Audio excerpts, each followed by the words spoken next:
Meanwhile, to something that was pretty scary in this country, not only the threats against Donald Trump and a physical threat against his son, but the Secret Service now looking into a hack attack on pretty much anything having to do with Donald Trump. Jolene Kent has more on that. Jolene.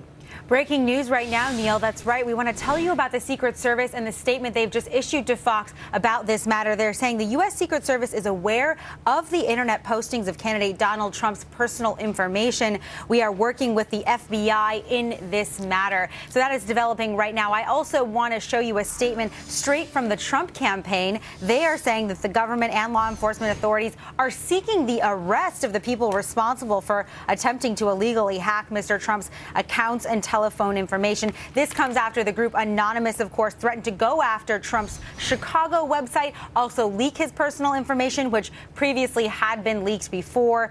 And this is after another group said that they're also going after him. This is a very disjointed but anonymous and unified effort in a lot of ways online. Meanwhile, we also want to share some news on the security situation for Eric Trump, Donald Trump's son. As you mentioned earlier, he and his wife received an envelope with some white powder in it yesterday at their Central Park South home. And according to officials, the letter contained a threatening message that implied that Trump's children would be hurt if the GOP candidate did not exit the race. Now, that letter has arrived less than about a week after violence broke out at his rallies. That does not seem to be of a dangerous substance, but certainly very alarming here. And, you know, as these events unfold right now, Neil, top Republican leaders, including Speaker Paul Ryan, his rivals Ted Cruz and John Kasich, have asked him to tone down some of his rhetoric that has caused some action and perhaps violence at his rallies. And, so far they've made no mention of his family that we know of. But this is the latest. And, of course, Donald Trump heads to Arizona this weekend for the contest there. Neil. All right, Jolene, thank you very, very much. But obviously, this type of response, whether you like Donald Trump or not, I don't know, it's getting pretty crazy. Dan Bongino is a former Secret Service agent. And Dan, I'm looking at this at the same time we had these developments in Brussels where they're trying to get the rest of the attackers or those who were conspiring to be behind those attacks in Paris. It is a crazy world. I know I'm stating something obvious here. But how do you keep track of this and on top of this?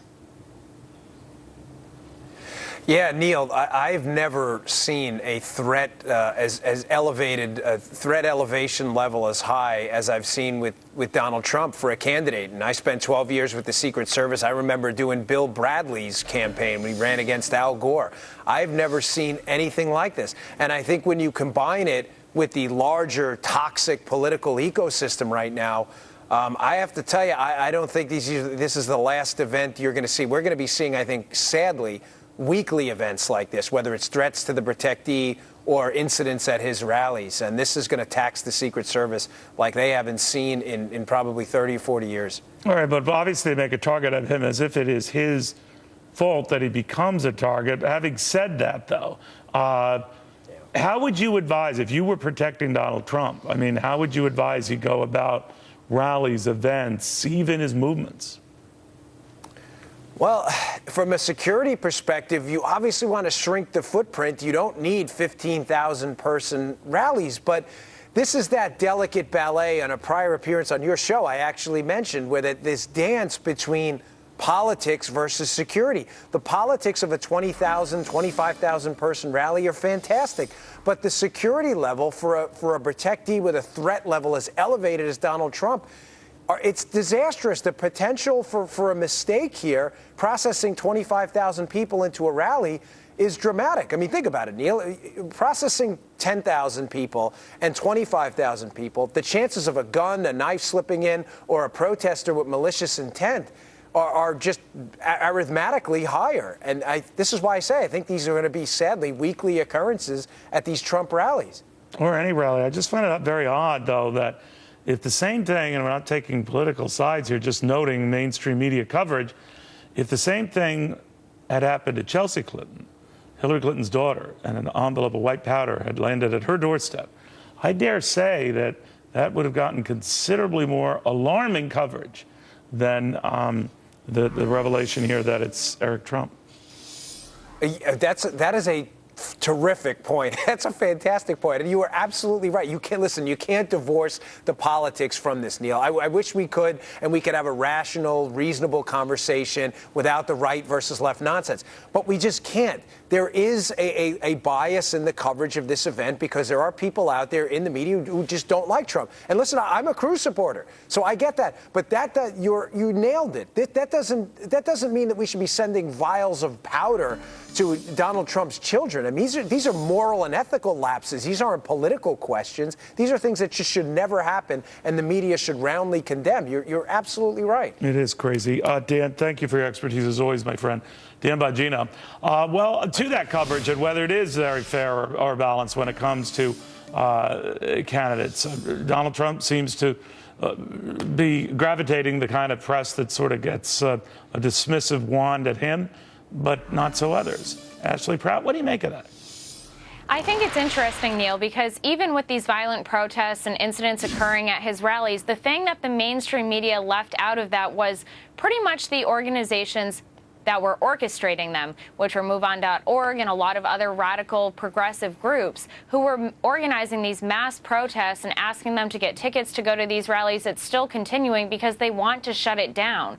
So if the mainstream media really wanted to cover this fairly, I think they should be giving, coverage here to the fact that his kids are now being threatened. It's not even the candidate anymore, which is also sad. It's dopey. But it's now his family. And add insult to injury, Ashley. Now we're hearing of these various liberal groups that are coming together. And again, I don't care what you think of Mr. Trump or whatever, that are combining resources to talk about planned protests at Donald Trump events.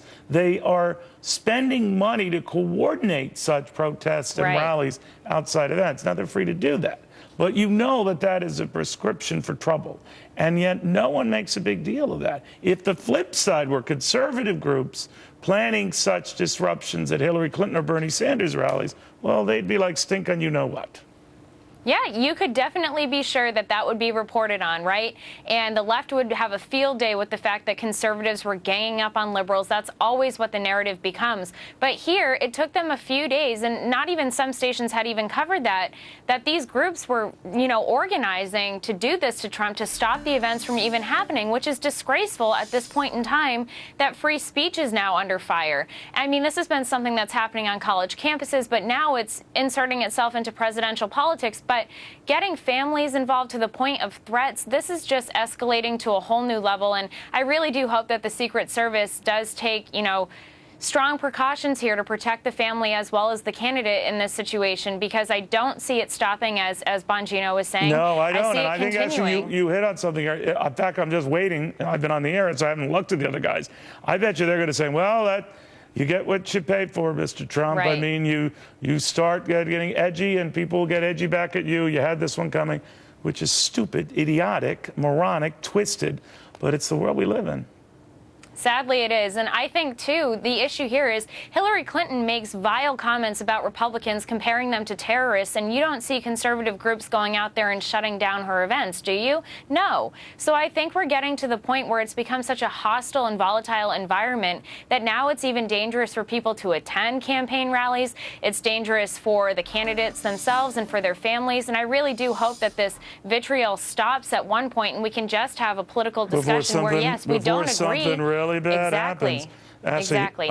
Thank you very, very much, Ashley Pratt. Thanks, Neil. And I want to posit this because I know I'll hear from people, Donald Trump does not like to come on this show. He has effectively boycotted me. That's his right. But this is not right.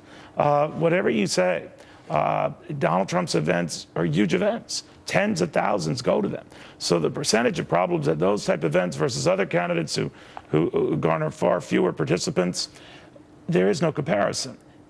Even allowing for the fact there might be, it's weird, it's threatening, it's wrong, and the coverage of it is twisted. We'll have more to this.